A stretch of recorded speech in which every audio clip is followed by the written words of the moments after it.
My name is Aram Hamparian. I'm the Executive Director of the Armenian National Committee of America. We're headquartered here in Washington, D.C., but have chapters across the country and affiliates around the world. So just to jump right into it, could you please describe the event you attended on May 16, 2017 outside the Turkish ambassador's residence? In May of 2017, I took part in a protest at the White House and later one at the Turkish ambassador's residence up on Sheridan Circle in Washington, D.C.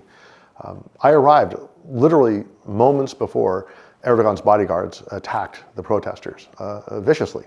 There were two different sets of guards, one uniformed, one non-uniformed. It seemed all carrying weapons, all very well trained in sort of offensive military maneuvers.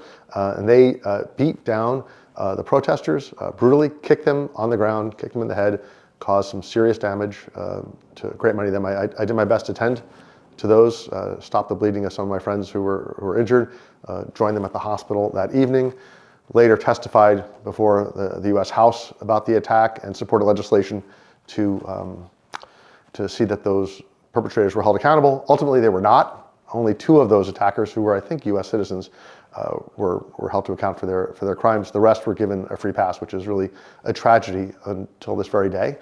There is a lawsuit that's still taking place, and we're following it very closely.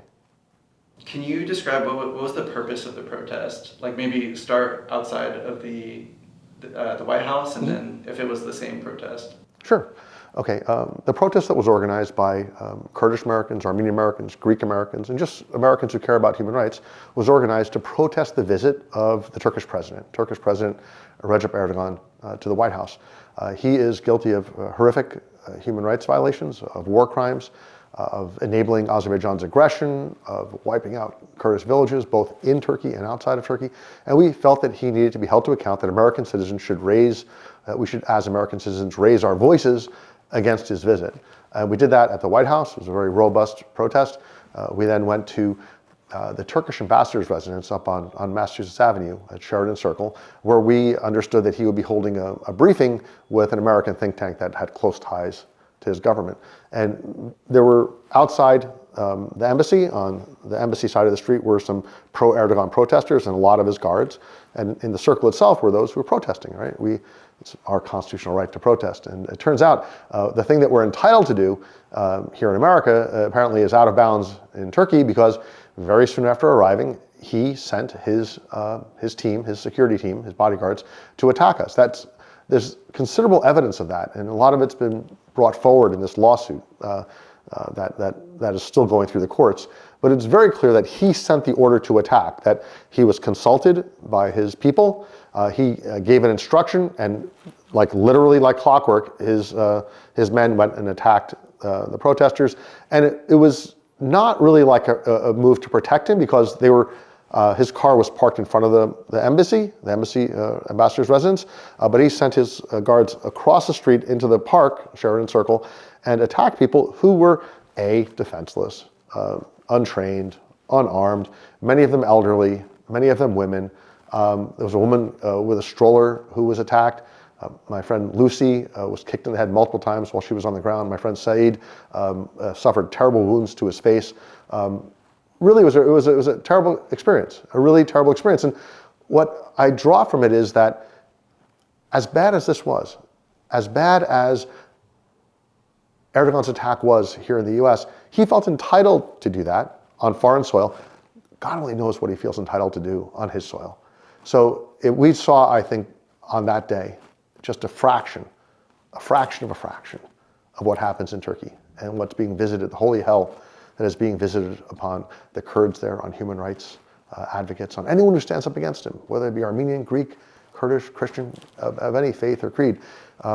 We saw a glimpse into that, and I think that was a truly telling experience. I was just quick to get my camera out and videotape that episode, and I think what that helped do. The Voice of America, Turkish service, did excellent work. I give them extremely high marks for their coverage, but I feel as though our video got out first, got picked up by AP and New York Times and CNN and many other outlets, and helped transform an isolated act of violence in a random DC park into a global spotlight on Turkish intolerance and terror.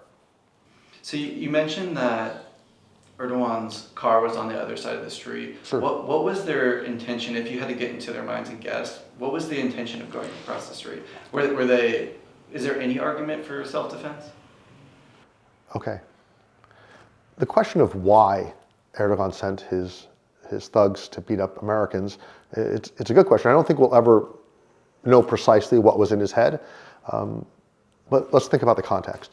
He had shown up in Washington looking for concessions, looking for a deal, looking for something from the White House. And by the time he had arrived at Sheridan Circle, it was clear in the press that he had received none of that. So maybe he was frustrated by that. Then he saw Kurds and Armenians and Greeks protesting his arrival there.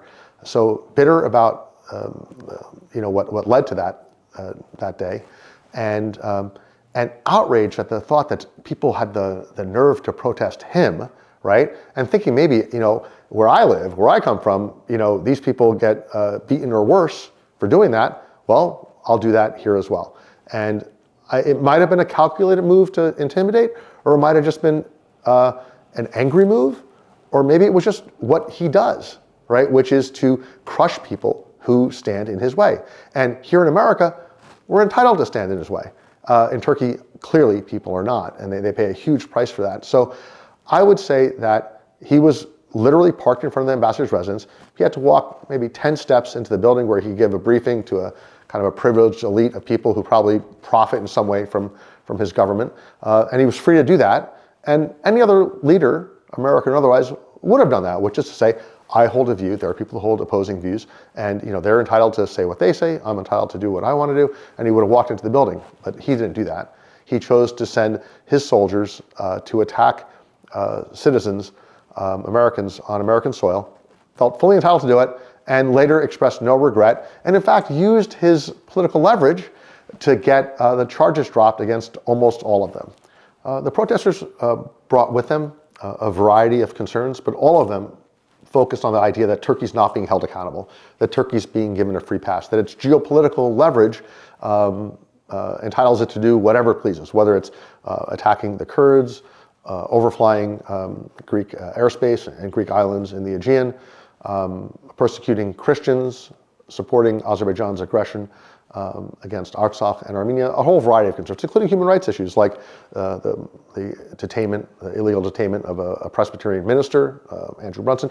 This full range of issues informed, I think, inspired the protesters, and they arrived there with that one common thing, which Turkey should be held to account. Can you talk a little bit about the pending case, if you're allowed to? Sure. The legal dimension of this attack was that 19 people were implicated, 19. Two turns out fled to Canada and I guess have not been heard from since.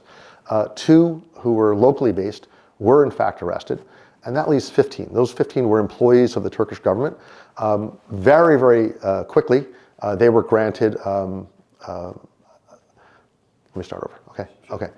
In terms of the legal outcome, or sort of, the legal dimension of this case is that two of the perpetrators, two people charged in the crime, fled. And they apparently went to Canada and have not been heard from since. Two locally based were in fact prosecuted and did spend time in jail for their crimes. But the 15 who actually worked for Erdogan were given a free pass to leave the country. They should have been held, they should have been detained, there should have been an investigation. This is not conduct that takes place in the due course, in the normal course of diplomacy. That would be, under immunity, right? They clearly crossed every red line in terms of US law, attacking innocent civilians. And instead of being held to account for that, instead of being held, detained, and questioned, they were given a free pass to leave. And then later the charges against them were dropped. Secretary of State, I believe it was Tillerson at the time, just prior to a visit to Turkey, dropped all the charges. And so basically, my guess is they won't come back to the US, but if they did, I'm pretty sure that there would be no legal case against them, or at least not be pursued at the federal level. Why do you think Tillerson dismissed the case or dropped the charges? Was it used as a bargaining chip? I would say that human rights has been a commodity in the US-Turkey relationship. So on the one hand, Turkey offers some regional value to the United States and NATO and the West. In turn, the West basically turns a blind eye to every conceivable sin. So if they're willing to turn a blind eye to the genocide of the Armenians, the mass displacement of Kurds, the invasion and occupation of Cyprus, the persecution of Christians, the desecration of Assyrian, Chaldean, and Syriac holy sites. If they're willing to do all of those things, which they have done now for well over a century, then just giving 15 thugs free passes is small change. And that's exactly what it is. It's change. It's a commodity in the relationship. Literally, we barter with Turkey the forgiveness of its sins. How do instances like these reflect the greater political attitude of the Turkish government towards Armenia or Armenians? So looking to sort of place this incident in historical context, you have to go back a way. Now, the Ottoman Empire in the 19th century was known as the sick man of Europe. And there was an effort to sort of push back, to roll back the empire, to play a role within the empire as a protector of minorities. There was great resentment within the Ottoman Empire of this kind of Western intervention, also Russian intervention. And with the loss in World War I by the Ottomans, right, and the rise of the Republic of Turkey in the 1920s, you saw a new deal being struck. The deal was something like this new Turkey would be a reliable ally of sorts of the West. And in turn, the West would forgive all past sins, leave the past in the past, and no longer protect or stand up for the rights of minorities. So that's basically what happened. That's like the context of, Turkey is a regional partner, ultimately against the Soviets, now on a range of other issues, but the West reciprocates by do whatever you want to your minorities, and certainly the past is the past, and a free pass. It's been a free pass, and that's unsurprisingly led Turkey to just get worse and worse and worse, knowing that they can act with impunity. This kind of fits into that broad arc of history. So in terms of the Turkish government and like Armenian relationship, what's their general attitude towards Armenia? Is it one of like no business relationships, no political relationships? Are they seen as a sore spot in the Caucasus? As best as we can tell, the Prime Minister of Turkey's views toward the Armenians can be summed up in a phrase that he has used. He says it in Turkish, but in English, it's the Armenians are the remnants of the sword. They're basically the folks we didn't get around to killing. And we'll get to it soon enough. He often talks about his generation completing the work of his grandfather's generation. The idea that Armenians still exist in that part of the world is offensive in many ways to broad cross-sections, not just of the Turkish government, but sadly of the Turkish people. There's this notion that we don't really belong there, the world would be better without Armenians, there would be a land bridge connecting the Turkic nations for a variety of reasons, social, historical, geopolitical. The Armenians don't belong, and they need to be gotten rid of. And the attack on Artsakh recently was a part of that effort. But that's, I think, the general view is that Armenians don't belong there, and they're going to make sure we're not there. This has been reflected in an interesting evolution, which is for decades, Turkey denied the Armenian genocide. So nothing happened. Then they're like, well, something happened. And then they kind of shifted into, well, it's complicated. And certainly the Armenians deserved what happened. And then now it's evolved even into we would do it again, and even a celebration of genocide. I'll give an example just from my own experience. For many years, we would hold a protest outside the Turkish embassy on April 24th. And it would be about, honor the martyrs, protest the denial, things of that sort. Within the last 10 or 15 years, the Turkish embassy has started organizing not even counter protests, I would argue a celebration. And this celebration involves festive music, it involves dancing, it involves chanting, it involves basically a celebration of genocide. A celebration of genocide, which is very different than the denial of genocide. The great genocide scholar Israel Charney talked about denial as a celebration of death and the reservation of the right to do whatever they did before, again, if the need arises. And that's ultimately what we're seeing. Denial is not like, it's not like a regretful denial, that would have been terrible if we had done it. It's more like, yeah, we did do it, we're kind of proud we did it, we'll do it again. In 2018, at a global summit, I believe it was a G20 summit, Erdoğan spoke about the impossibility of Turkey ever having committed genocide. against the Armenians. That it could be that he's just engaging in straightforward denial, or it could be that he's saying what we did was not genocide, what we did was self-defense, and we were within our rights and would do the same again.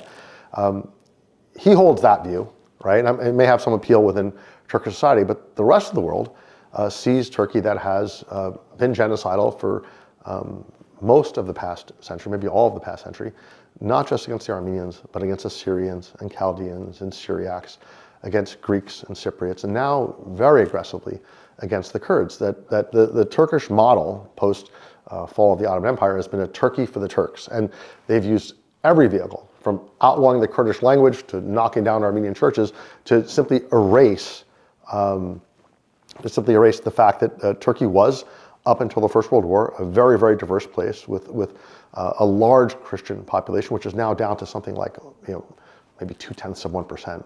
And their argument is something like, well, that's perfectly normal. We did nothing wrong. They left of their own accord. We simply defended ourselves, things of that sort.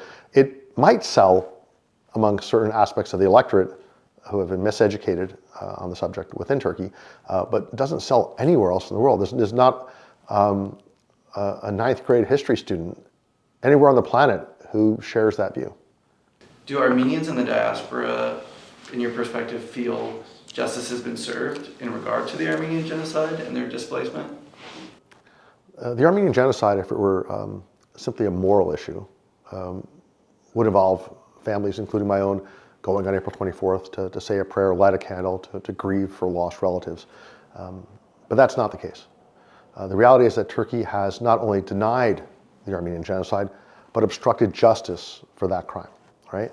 And we have struggled for the truth, but not truth simply for validation's sake.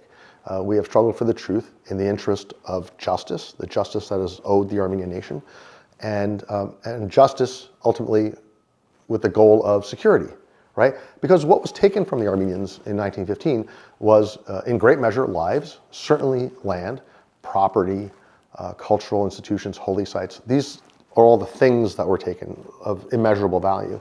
But alongside that was the very idea of viability, right? The Armenians had for thousands of years been a nation among nations. They had their place at the table of nations, and that was very nearly taken from them. You can think about the genocide as a terrible wound that may yet prove fatal, right? A terrible wound that may yet prove fatal. And we want to prevent that from happening, right? By restoring to Armenia those elements of viability that were denied to it through genocide a century ago. Basic concept of justice. I think almost every nation in the world that I know of understands the idea that if something has been taken, it should be replaced. If it cannot be replaced, it should be compensated. That's very, very common sense of justice. That's so in that sense, the idea that well, the U.S. now recognizes this crime. Well, so that's good. It's a necessary condition maybe for what we like, but simply not sufficient yet, right? Turkey also should acknowledge its culpability, accept its responsibilities. But until they meet those responsibilities, the test of justice and certainly the test of security has not been met. So we are very much devoted and very much invested in the idea of a just resolution of the Armenian genocide, one that restores to Armenia its place at the table of nations. Would you say Armenians in the diaspora are still in some way living in the shadow of the genocide? The investment we've made as a community in the recognition and just resolution of the Armenian genocide is very much forward-looking, right? If it were backward-looking, again, it would be about prayers and candles and grieving for all those we lost. It's a forward-looking enterprise because we deserve, okay, let me start again, okay. The investment we've made as a community, as a diaspora, as Armenians in the homeland, in a truthful recognition and just resolution of the Armenian genocide is forward-looking. It's about tomorrow, not yesterday. It's about restoring to Armenia the elements of viability denied to it so that it can continue at the table of nations, as a nation among nations. That was very nearly taken from us. In fact, some people say that may yet be taken from us, given the more recent aggression by Azerbaijan. We deserve our place at the table of nations, and justice for the Armenian genocide is a step toward that, not a step away from it. There's this myth that Armenians can either look forward or back. It's kind of a false choice. I think it was Faulkner who said that the past is not past, the past is not dead, the past lives with us. I'm misquoting him, of course. But the idea that for some nations, right, you look at the great nations of the world, the powerful nations like the United States or China or Brazil or these other countries, they need not be quite so mindful of the past because the past does not weigh quite as heavily on their future, right? For Armenia to have a future, for Armenia to have the elements of viability, the security, the defensible borders, the agricultural resources, the water resources, all the various elements that it once had but were taken from it, will require some justice for the Armenian genocide, and that's, once again, about tomorrow, not yesterday. So would you say Armenian Americans like are at peace with their Armenian identity, or is there like inner turmoil? Okay. Armenian Americans have a very clear-eyed view of what the survival of the Armenian nation requires. There's something like 3 million Armenians in Armenia. They are on the front lines. Their success is ultimately the prime determinant of Armenia's survival, right? Certainly the soldiers and the military play a vital role in that, but the rest of the society does as well. But they represent basically 3 out of every 10 Armenians. The remaining 7 out of 10 live in the diaspora. And we have, as I said, a clear-eyed view of our role, that we are part of the viability formula for the Armenian nation. If it's just those 3 million, it's going to be very difficult. They're landlocked, they're blockaded, they are a genocide survivor state, facing very, very powerful aggression by very, very powerful enemies. We bring, I sometimes say, a second army to the fight. We don't face the same dangers, we don't have to make the same sacrifices, but nonetheless, we bring something to the table. At the Armenian National Committee, we bring something political, policy-related, electoral dimension to that fight.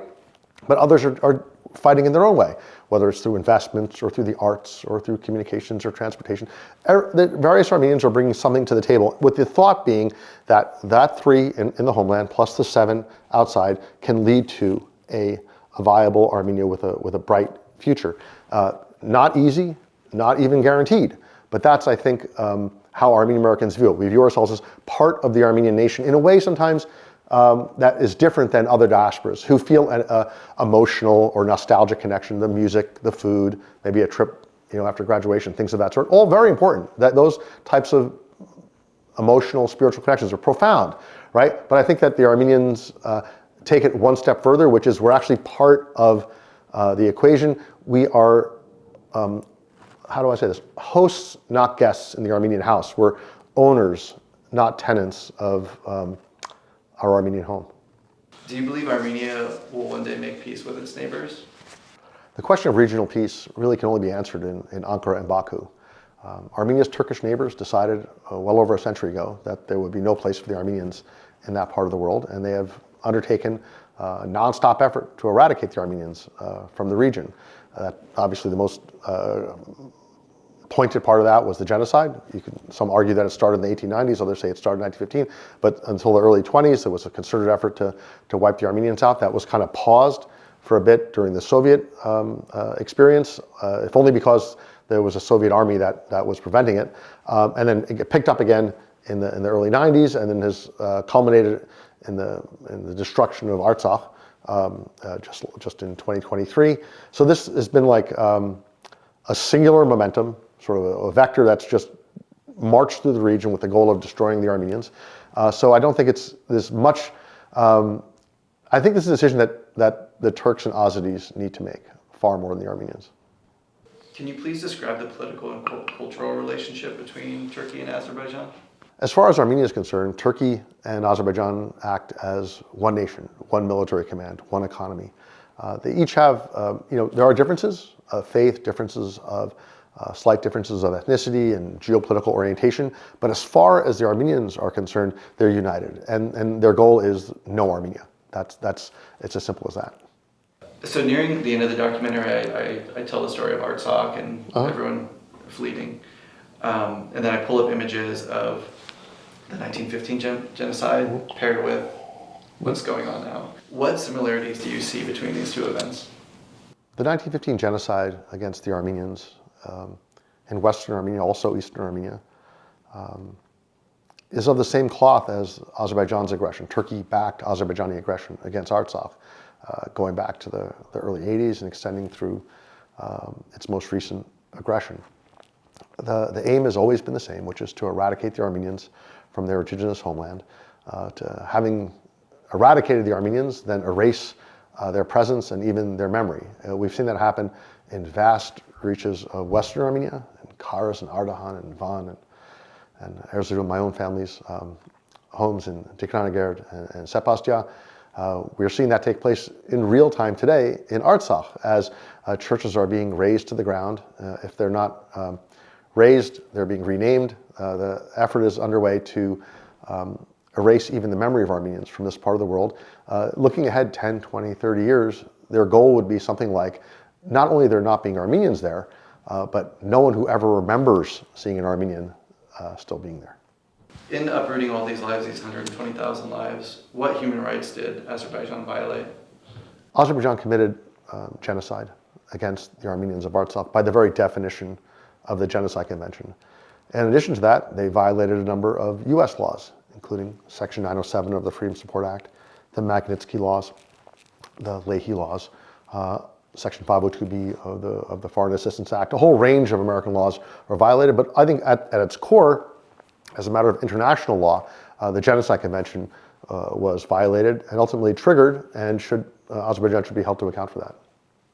Why do you think this issue recovered such little press? It seems like it was just like swept into the tide of maybe the Israel-Palestine conflict, swept away by the tide.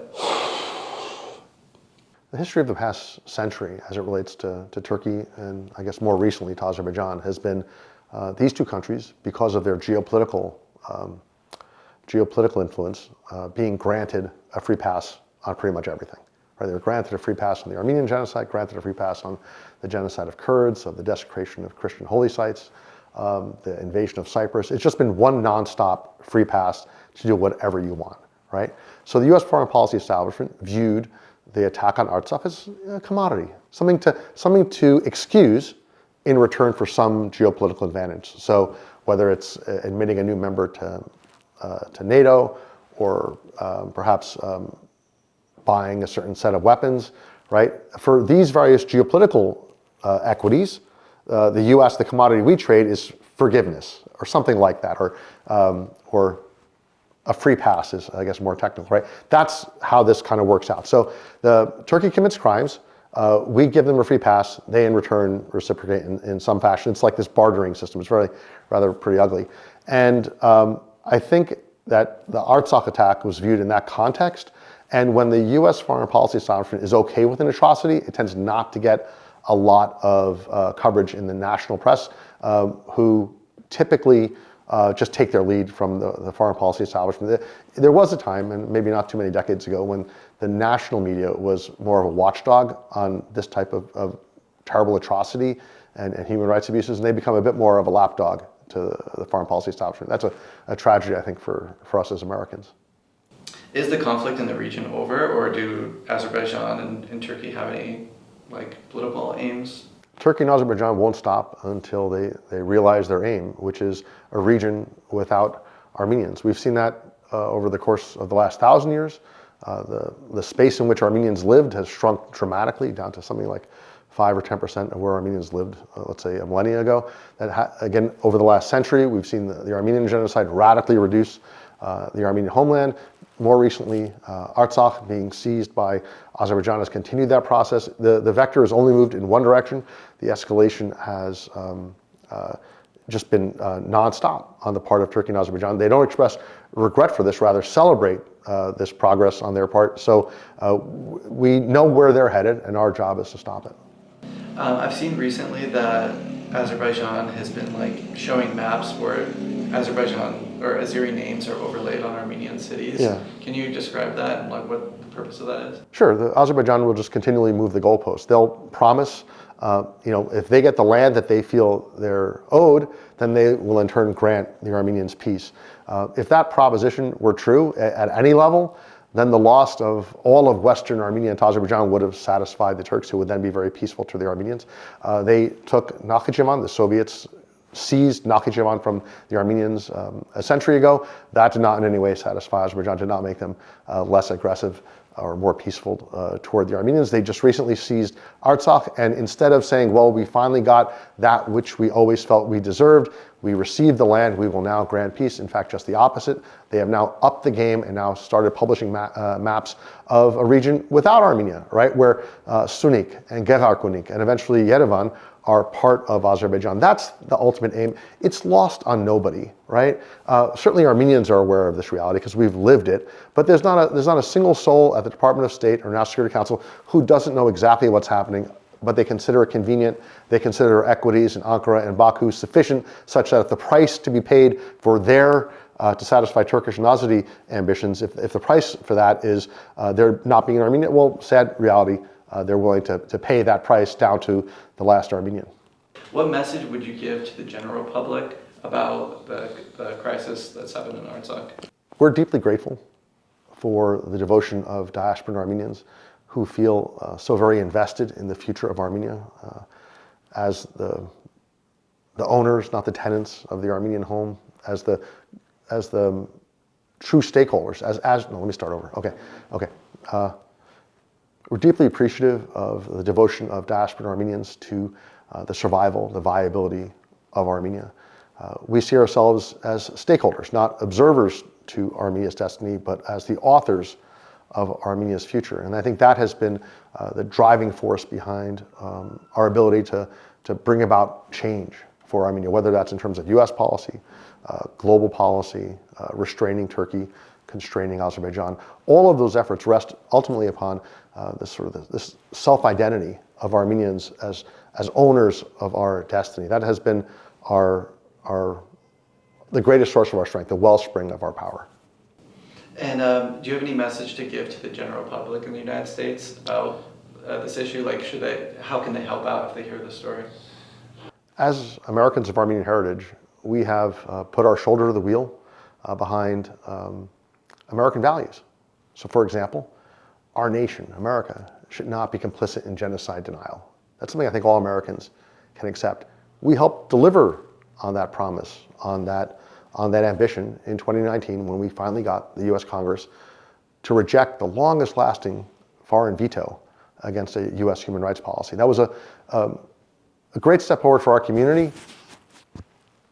It honored our martyrs, but it also, I think, put America finally on the right side of an issue that we have been on the wrong side of for basically a century. That was our contribution to America. The same can be said on Artsakh. We've argued for the right of people to self-determine, to live under a government of their own choosing. That's actually a very, very American idea. The sad reality is that foreign governments have interfered in our American political system to subvert that, to hijack US policy and say, no, those people don't deserve, the Armenians don't deserve to govern their own destiny. They don't get to choose their own leaders. Azerbaijan and Turkey, these genocidal countries, they get to determine their destiny. And by the way, that destiny is death, right? Our struggle is to put America, frankly, on the American side of these issues, whether it's justice for genocide or self-determination, right? These are very American ideals. We've worked very hard. We put our shoulder to the wheel to keep faith with our ancient nation, but also to serve these very American ideals.